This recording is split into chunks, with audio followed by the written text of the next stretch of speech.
Okay. Hi everyone. It is I once more, and I am here to do my 38-week pregnancy update. So really it's 37-week, but whatever. I'm 38 weeks today. So I guess take that however you want to take that.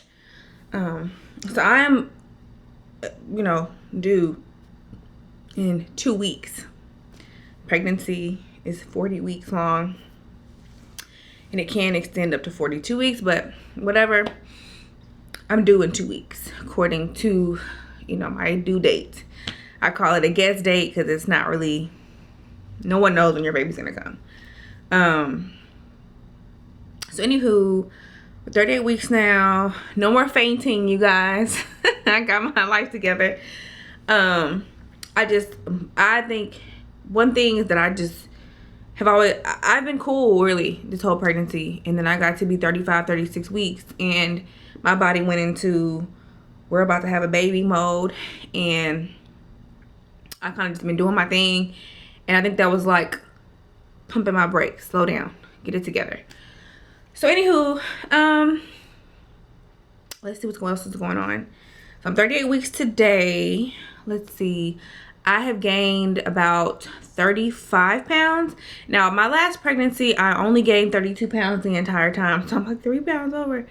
I'm not tripping off of it. With my last experience, breastfeeding literally just cut all my weight off. I was so skinny, y'all. Like, I'm thinking, oh, well, I'm going to have a little weight on me. I'm going to be kind of cute. No, breastfeeding sucked all my weight off of me. So I'm not worried about this right now. But I do right now, my cravings, I guess I can go into my cravings. I really like Chick-fil-A cookies and cream milkshakes. I know that is a hot mess. That is not, I'm not a big, I have my issues with dairy, being a holistic health practitioner, as well as being a woman of color. I know that dairy is not really good for us, but y'all, I be tearing them things up, and I have one in the refrigerator right now waiting on me. That's the best.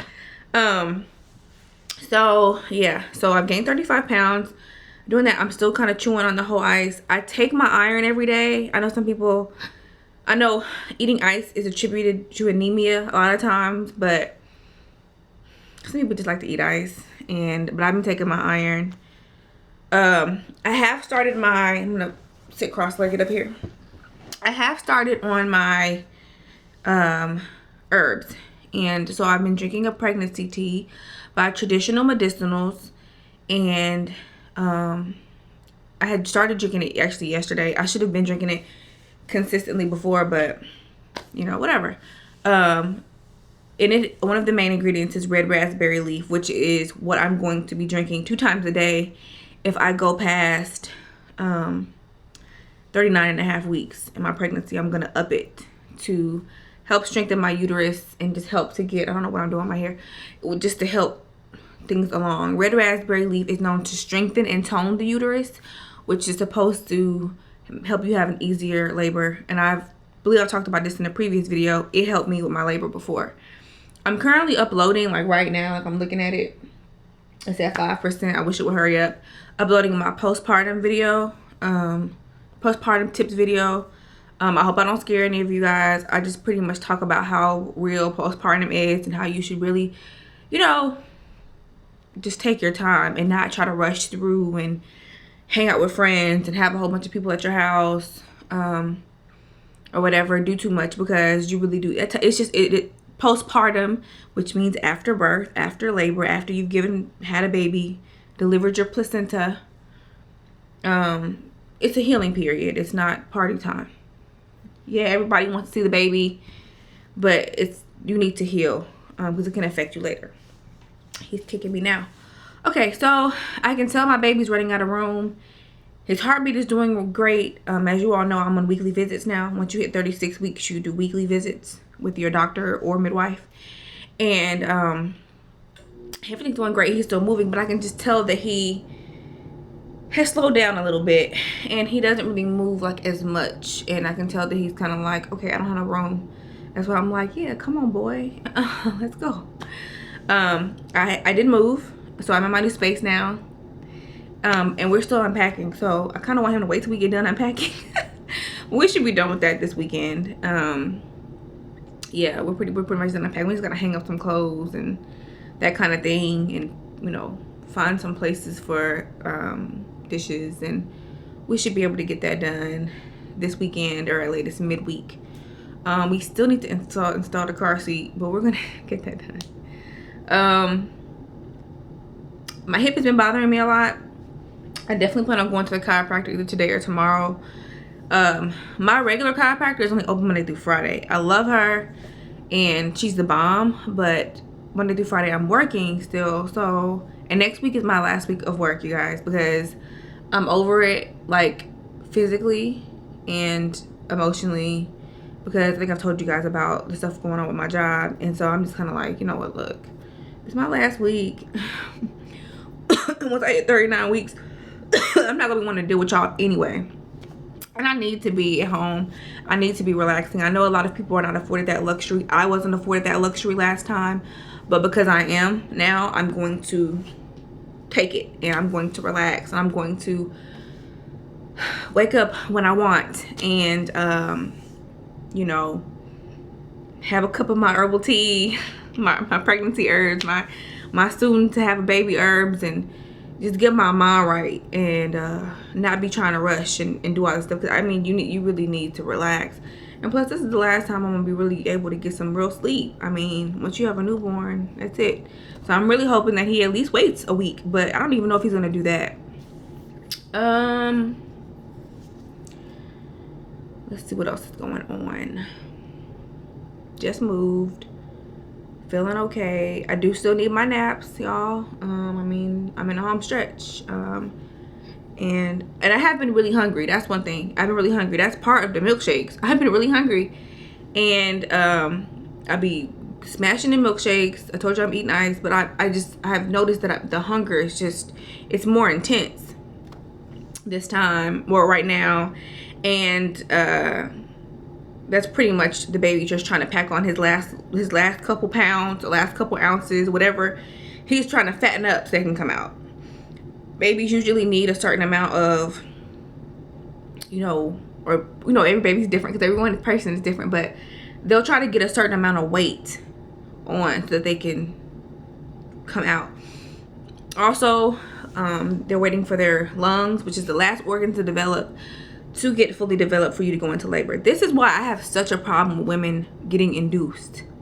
I know a lot of women want to be induced because they're tired of being pregnant, and I totally get that. I'm tired of being pregnant too. But sometimes it's cool. I'm not totally sick of it, honestly. It's really not that bad this time around, honestly. But some women are sick of it. But I understand the discomfort. You can't sleep on your stomach. You can't have a beer. Like, it's, you know, it's a lot. And I mean, it's a lot on your body. Like, I'm still, you can hear me, I'm out of breath right now. My son is still pretty high up. He hasn't dropped, which means like his head hasn't descended into the pelvis. That usually happens right before labor. I'll say maybe a week or two. So I don't think he's all the way ready. He's dropped a tad, but he hasn't really dropped. So I'm still kind of, you know, I'm really just waiting. It's a waiting game right now. And I'm doing spinning babies too, and I'm going to see the chiropractor, like I said, to get my back adjusted. Like I said, we have a place that's open Monday through Sunday, so I'm using them since I can't really get into my other lady right now because I'm working. And then I got off on a tangent. Okay, so what was I saying? Pregnancy brain. Y'all know I do not edit my videos like that. Yeah, so this is my issue with induction. I know a lot of women want to be induced, and a lot of doctors tell women, oh, let's just induce you, because they have something else they got to do, or they have other patients, and it fits into their schedule. And some women opt it because they want to have the baby. But the thing is that the baby comes out literally when they want, and that can be, like, my son could be like, I need 5 more ounces right now, so I'm gonna make my mommy really hungry. Not saying this is like what he's thinking, but these are what the signals are happening from his body to my brain. I could explain it medically, but I don't want to confuse anybody. But my baby could be like, I need 5 more ounces before I come out. So he's making me really hungry. So I'm eating, and he's getting, you know, he's gaining weight as of a portion of what I'm eating, right? And after those 5 ounces, his lungs feel like they're fully developed. All his other organs feel like they're fully developed. He feels like he has enough fat to come into the world, and I go into labor, right? Well, what if today I'm just like, you know what? I'm tired of being pregnant, which is this is usually how it goes.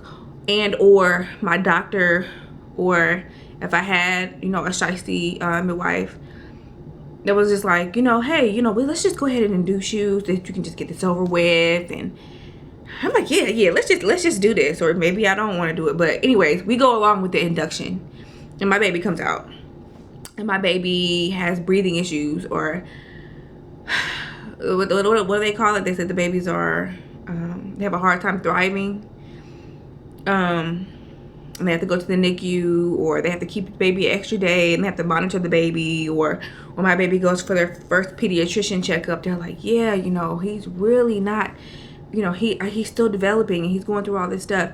Most people would be like, oh, you know, this is just happenstance that my child's in the NICU. It just happened to be that my child can't breathe that well yet, and yada yada yada yada yada. And maybe for a percentage of women that is, but for the majority of the time, it's because you rushed your baby out. Your baby wasn't ready to come out. And that's my issue with induction. A lot of the times when you induce your body to go into labor, unless of course there's a baby's dying, mom's dying, you know, there's an emergency, which sometimes people, when I'm speaking about health professionals, lie about there being a real emergency. Like, oh, your baby's heartbeat is dropping. I remember my son's heartbeat dropped several times during labor. Every time I had a contraction, that's actually it happens, and he came out fine. Because what happens is your uterus, every time you have a contraction, your uterus is squeezing the baby. So yeah, it's gonna affect their heart rate. But I know they give people C-sections for that nowadays. But anyways, well, I was saying with the induction, a lot of times, if you, I mean, just in all, if you rush labor, whether you do your own induction at home by taking stuff that you shouldn't be taking, castor oil, whatever, and you're not full term, or the baby's just not ready to come out, because there's a reason why some people go over to 41 weeks. Because the thing is, your due date could be wrong. You think you're 41 weeks, you could really be 39. It depends on a lot of different stuff, but basically, all in all, your baby chooses when they come out. Unless you're like 42 weeks pregnant, your baby's measuring super huge, or you have a serious health issue, there's usually no reason for you to get it to be induced. And discomfort is a very poor reason to be induced. And a lot of women do this, and then they have a sick baby or a baby that's underdeveloped, and they're just like either shocked, or they're just like, they don't know how this happened. It's because you rushed your labor. Period. Point blank in the story. You had another week. You had 3 more days, and you rushed it. And I mean, as you can see with pregnancy, with you having this baby coming from a freaking cell to becoming a 6, 7, 8, 9 pound human, 3 days can make a difference. A week can make a difference in development. A tremendous difference. So that's my issue with induction. My other rant is some people I've had. So I'm annoyed with pregnancy comments, and I know I've vented about this on Facebook. Super annoyed with pregnancy comments. I'm tired of people's mouth like, oh my God, you're so big. Oh my God, da, da, da, da. The thing is, I do have a large stomach, but I'm also a petite person. But that's because I'm just strong as fuck, and that's my response. A lot of women couldn't carry an 8 pound baby. I know women who have 6 pound babies and they complain and whine the whole time, and I'm like, please. I know women who go into labor at 30 weeks and have babies early, and sometimes their babies are healthy, but they don't even last as long as I have lasted, and in that my last pregnancy or this one, and they complain. And I mean, I'm in good spirits, and yes, I have a large stomach, but this is like, I guess I get offended because I'm just like, this is what I do. Like, I give life, and I'm doing a damn good job at it. If my stomach is big, some of the comments are just rude. Like, you're about to pop. I'm about to do something that, it's just usually men. I'm about to do something that you can't do. let me live my dreams. Thank you, goodbye. I get annoyed by that. Dang, you big. Are you sure you're not having twins? I mean, oh my God. Some of the comments are just so rude.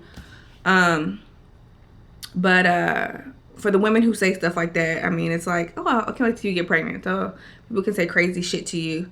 But I'm at a point now where I'm gonna start going off on people because it's just annoying. And that's one thing that's really annoying about pregnancy is like people try to play you on being annoyed and stuff, but people don't understand, like, you're answering the same questions 5 and 6 times a day. When are you due? What are you having? How do you feel? Oh dang, girl, you about to pop. Are you having twins? Did you plan the pregnancy? People have asked me that. I mean, it's annoying as fuck. And I mean, you're just kind of like, can you leave me alone? Like, have you never seen a pregnant woman before? I've seen women that have twins. Their stomachs are larger than mine. Leave me alone. Like, just leave me alone. That's annoying. Another thing is, of course, I have people that have made comments about me not doing the whole hospital thing. I have my issues with hospitals. I mean, I can do a video on why I'm not delivering in a hospital, why I don't want to. One of the main reasons is that, and I was talking to one of my sisters about this yesterday, is I don't like the whole nursery aspect. They will take your baby to the nursery. Your baby needs to be skin to skin. They need to be with mom. Yes, they need to be with dad too, but they need to be with mom. And excuse me for my burps, but if your child is in the nursery all the time, that's biochemically, it's just not how birth is supposed to happen. Baby's supposed to stay with mommy. Baby is supposed to stay with mommy. We're supposed to get their food from mommy. I'm not judging you formula feeding moms, but baby's supposed to be with mommy and they're supposed to get food from mommy. My baby can't do that in nursery. They take your baby from you, and I just have a real issue with that. And I mean, my sister made a point that even animals, if you come near their newborns, well, even their children or their little cubs or whatever, but the pups or whatever, just think of any animal, like the animal will go completely ballistic. And that's how a new mom is. And I remember I wouldn't let them take my son to the nursery. I kept telling him to, one time they took him while I was asleep and I went off. And I told him to bring him back. And my mom was like, get rest. Let them keep him. No. Babies be going missing, especially black babies. They go missing. And all kinds of other stuff. No, you're not taking my baby and keeping him in nursery. He needs to be here with me. I need eyes on him. And plus I was just in love with him. And I didn't think he needed to be in a nursery. And that was my maternal instinct. Some people say that's not real, but whatever. That was my maternal instinct because now that I know what I know, being in midwifery school and studying birth and natural birth, babies need to be with their mom. Like, period. Like, there's just no, yeah, you're tired, yeah, your boobs hurt, yeah, your vagina hurts, yeah, your C-section scar hurts. Your baby needs to be with you. And you need to have eyes on your baby, because I've already told y'all about some of the stuff that happens in some of these hospitals. So I ain't trying to hear that. But that's another reason why I'm not delivering in a hospital. I get to go home in 4 hours. I get to have my baby, and I get to, any vaccinations that I want him to get, he'll get. If I want, me, I'm not gonna get pressured into it. Me, and I've already signed the paperwork of what I want him to get and what I don't want him to get. It's done beforehand. It's just, this process is so different. I can text my midwife. I can text the admin at the birth center. I mean, it's been, I wouldn't trade this experience for nothing. Like, versus the hospital and the doctor's office is just so impersonal. It's so impersonal. Like, right now, I can contact my midwife. If I had a doctor, I could just call the on-call nurse. I couldn't call my actual doctor with my last pregnancy to get a hold of her. I would have had to call the on-call nurse, and they page the doctor. You know, so these people are literally at my disposal. Like, they, you know, it's all about me and baby, which I think is beautiful, and that's how it should be. Anyway, I'm done ranting. But y'all know I'm doing good. I'm doing my thing. My camera's about to cut off. So let me do a belly shot real quick. I have on a dress, so I cannot show you guys bare belly. But this is my big old belly. This is my big old belly. And we got 2 more weeks. And Dad thinks he's gonna be here next week. So we'll see if Dad's right or if I'm right. If y'all don't see a video, then maybe Dad was right. But I will see you guys next time.